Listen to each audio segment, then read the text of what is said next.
Assalamualaikum warahmatullahi wabarakatuh. Saya Rana Asila Hamasdahakin. Kali ini saya akan mempresentasikan mengenai dua tokoh pemikir hubungan internasional, yaitu Prince Clements dan Ibnu Khaldun. Baiklah, tanpa berlama-lama, mari langsung kita mulai ke penjelasannya. Tokoh pemikir pertama yaitu Prince Clements. Nama lain dari Prince Clements adalah Clemens Wenzel Nepomuk Lothar atau Fürst von Metternich-Wienerberg-Beilstein atau biasa disebut sebagai Pangeran von Metternich. Wienerberg zu Beilstein lahir pada tanggal 15 Mei 1773 dan wafat pada tanggal 11 Juni 1859. Beliau adalah seorang diplomat Austria yang menjadi salah satu tokoh utama di panggung perpolitikan Eropa sebagai Menteri Luar Negeri Kekaisaran Austria dari tahun 1809 serta sebagai kanselir dari tahun 1821 hingga ia terpaksa mengundurkan diri akibat meletusnya revolusi di tahun 1848. Metternich merupakan keturunan keluarga bangsawan Rhenish, putra dari Franz Kurt Karl, Graf von Metternich, Wienerberg, dan Gravin Beatrix Kageneck. Ayahnya saat itu adalah utusan Austria untuk kerajaan Rhenish di Kekaisaran, dan Metternich menghabiskan masa mudanya di wilayah Rhine, Mosel, tempat di mana ia mempertahankan kasih sayang seumur hidup. Beliau wafat di Austria pada usia 86 tahun. Masa muda Clemens von Metternich. Di tahun 1788, beliau menjadi seorang pelajar di Universitas Strasbourg. Di sana, beliau belajar mengenai diplomasi. Namun, penyebaran revolusi Prancis mendorongnya untuk meninggalkan Strasbourg pada tahun 1790 dan masuk ke Universitas Mainz. Sebelum pasukan revolusi Prancis memasuki Mainz, beliau pergi ke Brussels di Belanda, Austria, di mana ayahnya adalah menteri utama pada saat itu. Di tahun 1794, Metternich menjalankan misi diplomatik ke Inggris. Di sana, ia menerbitkan sebuah pamflet yang menyerukan agar masyarakat Jerman mempersenjatai diri. Pada bulan Oktober, beliau kembali dan bergabung lagi dengan ayahnya yang telah melarikan diri ke Wina saat Prancis menginvasi Belanda. Di Wina, beliau menyibukkan diri dengan studi alam, ilmiah, dan medis. Di tahun 1801, beliau diangkat menjadi Menteri Austria di Pengadilan Saxon di Dresden. Di sana, beliau membentuk persahabatan dengan Friedrich von Gentz, humas dan diplomat Jerman. 2. Pelayanan selama Perang Napoleon. Pada 8 Oktober 1809, Kaisar Prancis yang pada saat itu Francis I dari Austria menunjuk Menteri Luar Negeri Metternich 6 hari kemudian setelah perjanjian Schönbrunn ditandatangani oleh Prancis pada awal 1811 untuk mempromosikan pembangunan internal Austria. Metternich menginginkan negara untuk diorganisasi kembali pada garis federal daripada melanjutkan sistem terpusat yang telah dipaksakan oleh Kaisar Joseph II. Namun, Metternich tidak pernah bisa mengatasi keberatannya dari Kaisar absolut. Pada saat yang sama, antusiasmenya untuk mempersenjatai bangsa dan kebangkitan warga negara Jerman melawan Napoleon. Setelah kekalahan Napoleon di Waterloo dan turun tahta, Metternich menolak proposal Stein dan yang lainnya untuk menghidupkan kembali Kekaisaran Romawi Suci sebab tidak realistis. Perjanjian pertama Paris di tanggal 30 Mei 1814 tidak menetapkan apapun bagi Jerman selain konfederasi negara bagian yang longgar. 3. Kepemimpinan Kongres Wina Clemens von Metternich. Kongres Wina pada September 1814 hingga Juni 1815 adalah klimaks dari pekerjaan rekonstruksi Metternich. Fakta bahwa itu diadakan di Wina dengan sendirinya merupakan kesuksesan besar baginya. Dia ingin mengamankan dominasi Austria dengan membentuk dua konfederasi, Jerman dan Italia, dengan Austria sebagai kekuatan utama di keduanya. Kongres tersebut menjadi acara sosial yang luar biasa, namun Metternich hanya berhasil sebagian dalam rencananya. Proyek Kekaisaran Jerman gagal karena Prancis dengan tegas menolak untuk mendukungnya. Konfederasi Italia tidak terwujud, begitu juga Konfederasi Jerman. Moderasi Metternich menghasilkan tatanan Eropa yang bertahan lama. Hal itu berasal dari kemampuan diplomatiknya daripada pandangan politiknya. Status Austria di Konfederasi Jerman telah diperkuat. Penolakan Kaisar atas mahkota Jerman mengartikan Prusia dengan status yang sama di Konfederasi akan dapat mengimbangi Austria. 4. Peran Metternich dalam Konfederasi Jerman. Usahanya untuk mengorganisir provinsi-provinsi di Italia yang baru diperoleh melalui prinsip-prinsip sejarah digagalkan oleh Kaisar Prancis. Meskipun ia menerima ide-ide Metternich, namun menyatukan dua wilayah yang tidak sesuai dalam kerajaan Lombardo-Venesia yang sama sekali tidak bersejarah menyebabkan kehancuran akan harapan Metternich untuk melawan pan-nasionalisme di Italia. Urusan dalam negeri Austria menciptakan kesulitan bagi Metternich di Frankfurter Main Bundestag atau Majelis Federal yang dibuka pada tahun 1816 pada konferensi Menteri Karlsbad dan Wina pada tahun 1819 hingga 1820 mengorientasikan kembali kebijakan Jerman. Ia mulai tidak mengandalkan majelis, tetapi lebih mementingkan kepentingan bersama para pangeran yang ia pimpin untuk berbagi sudut pandang melalui kontak pribadi. Sejak saat itu, hak istimewa Austria tidak lagi diberikan oleh undang-undang federal, namun kepribadian Metternich yang menjamin dominasi Austria di Konfederasi Jerman. 5 tahun kemunduran. Pada Kongres Aix-la-Chapelle di tahun 1818, Troppau di tahun 1820, Laibach di tahun 1821, dan Verona 1822, reputasi internasional Metternich berada pada puncaknya. Tetapi gangguan forum kekuatan besar menjadi jelas ketika Great Inggris meninggalkan kebijakan intervensi terhadap revolusi di negara lain. Metternich diangkat sebagai kanselir negara bagian Austria pada 25 Mei 1821, tetapi pengaruhnya dibatasi secara tegas oleh penunjukan Franz Anton, Graf von Collourath sebagai Menteri Negara dan Kepala Konferensi Kabinet pada 1826. Di tahun 1836, akhirnya ia dapat melaksanakan gagasannya tentang pemerintahan dengan baik. Namun, pada saat penentuan, Collourath berhasil membawa Adipati Agung John dan Louis ke teorinya sendiri. Atas kesombongannya, menyebabkan memudarnya pengaruh Metternich yang menerima tanggung jawab atas keputusan yang tidak sesuai dengan pandangannya. Ia menjadi simbol represi dan reaksi yang dibenci.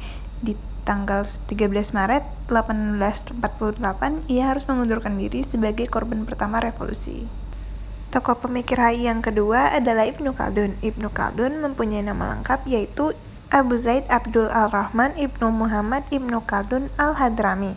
Lahir pada 27 Mei 1332 dan wafat pada 19 Maret 1406. Adalah seorang sejarawan muslim dari Tunisia. Karyanya yang terkenal adalah Muqaddimah atau pendahuluan atau pengantar. Selain itu, beliau juga menulis sejarah definitif Muslim Afrika Utara. Ibnu Khaldun adalah seorang historiografi dan sejarawan Muslim Arab pada abad ke-14. Ia dianggap sebagai salah satu bapak ilmu sosiologi, historiografi, dan ekonomi modern. Beliau dikenal sebagai sejarawan dan bapak sosiologi Islam yang hafal Al-Quran sejak usia dini. Latar belakang kehidupan Ibnu Khaldun. Seperti yang diceritakan oleh Ibnu Khaldun dalam autobiografinya, Al-Ta'arif bin Ibnu Khaldun, keluarga beliau, keturunan dari Khaldun, berasal dari Arab Selatan. Telah pindah ke Spanyol pada tahun-tahun awal penaklukan Arab dan menetap di Carmona. Kemudian mereka pindah ke Sevilla dan memainkan peran penting dalam Perang Saudara abad ke-9. Dalam perjalanan 4 abad berikutnya, keluarga Khaldun berturut-turut memegang jabatan administratif dan politik yang tinggi di bawah dinasti Umayyah, Al-Moravid, dan Al-Mohad. Sementara itu, anggota keluarga yang lain bertugas di ketentaraan, dan beberapa terbunuh pada pertempuran Al-Zalaqah pada tahun 1086 yang menghentikan penaklukan kembali oleh Kristen atau Spanyol. Ayahnya yang menjadi sejarawan juga menjadi administrator dan tentara, namun ia meninggalkan karirnya untuk mengabdikan dirinya pada studi, teologi, hukum, dan surat. Pada tahun 1349, maut hitam melanda Tunis dan membawa pergi ayah dan ibunya. 2. Pendidikan dan karir diplomatik Ibnu Khaldun. Beliau menghafal Al-Quran, mempelajari maknanya, memperoleh landasan yang baik dalam hukum Islam, membiasakan diri dengan mahakarya sastra Arab, dan memiliki gaya yang kuat dalam menulis ayat dan membaca dengan fasih. Ini berguna baginya di kemudian hari. Para sarjana tahu bahwa ia menulis ringkasan beberapa buku oleh filsuf Arab. Tetapi dapat diduga bahwa Ibnu Khaldun memperoleh sebagian besar pengetahuannya ini setelah ia menyelesaikan pendidikan formalnya. Hal ini terjadi di usia 20 tahun, ketika ia diberi jabatan di Istana Tunis. 3 tahun kemudian, ia menjadi sekretaris Sultan Maroko di Fez. Tahun berikutnya, Ibnu Khaldun dikirim ke Sevilla untuk membuat perjanjian damai dengan Pedro I dari Kastelia. Selama periode ini, Ibnu Khaldun menjabat sebagai Perdana Menteri dan kapasitas administratif lain. Ia juga memimpin ekspedisi hukuman serta dirampok dan dilucuti oleh pengembara.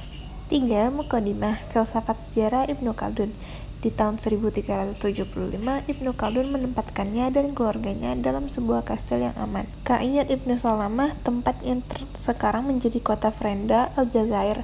Sejarawan Inggris abad ke-20 Arnold Toynbee menggambarkan sebagai filsafat sejarah yang tidak diragukan lagi, merupakan karya terbesar dari jenisnya yang pernah diciptakan oleh pikiran manapun di waktu atau tempat manapun. Ibnu Khaldun melangkah lebih maju. Studinya tentang sifat masyarakat dan perubahan sosial membawanya untuk mengembangkan apa yang dilihatnya dengan jelas sebagai ilmu baru yang dia sebut ilmu al-umran atau ilmu budaya. 4. Perjalanan Ibnu Khaldun ke Mesir. Selama tinggal di Ka'iyat Ibnu Salamah, Ibnu Khaldun tidak hanya menyelesaikan draft pertama Muqaddimah, tetapi beliau juga menulis bagian dari sejarah besarnya, Kitab Al-Ibar, sebuah karya yang tidak begitu penting secara universal, tetapi merupakan karya tunggal terbaik tentang sejarah Muslim Afrika Utara. Ia mendapat izin untuk kembali ke Tunis. Di sana, ia terlibat secara eksklusif dalam karya ilmiah dan menyelesaikan sebagian besar sejarahnya. Tak lama kemudian, penguasa baru Mamluk Mesir, Barquq, yang tetap ia jalin hubungannya dengan baik, mengangkatnya menjadi profesor jurisprudensi di perguruan Qa'biyah. Dalam waktu 5 bulan, ia menjabat sebagai hakim kepala Ritus Malik, salah satu dari tempat ritus yang diakui Islam Sunni. Barquq juga berhasil mengatasi penguasa Tunis untuk mengizinkan keluarga Khaldun bergabung kembali dengannya. Tetapi kapal yang membawa mereka kandas di pelabuhan Alexandria dan menenggelamkan semua yang ada di dalamnya. 5. Tahun-tahun Ibnu Khaldun berikutnya. Ibnu Khaldun menjalankan tugas peradilannya dengan cukup serius. Ia mengatakan telah dibimbing dan menelaah manfaat dari setiap kasus serta berusaha untuk mereformasi berbagai pelanggaran yang telah berkembang dalam administrasi peradilan. Beliau diberhentikan dan menjabat lagi sebagai hakim ketua hanya dalam 1 tahun. Menjelang akhir hayatnya, ia diberi jabatan profesor lain. Ia menunjukkan bahwa kursi yang diberkahi berlimpah di Kairo, dan menghabiskan waktunya untuk mengajar, menulis, dan merevisi Muqaddimahnya. Beliau juga bisa menunaikan ibadah haji ke Mekah, berlayar dari Al-Tawr dekat Suez, dan kembali melalui Mesir Hulu. Beberapa tahun kemudian, ia pergi ke Damaskus dan kota-kota suci Palestina, sehingga semakin memperluas pengetahuannya tentang dunia Arab Timur. Sangat menarik untuk dicatat bahwa beliau mengunjungi makam Abraham di Hebron dan gereja kelahiran di Bethlehem. Baik Abraham dan Yesus adalah nabi yang dihormati.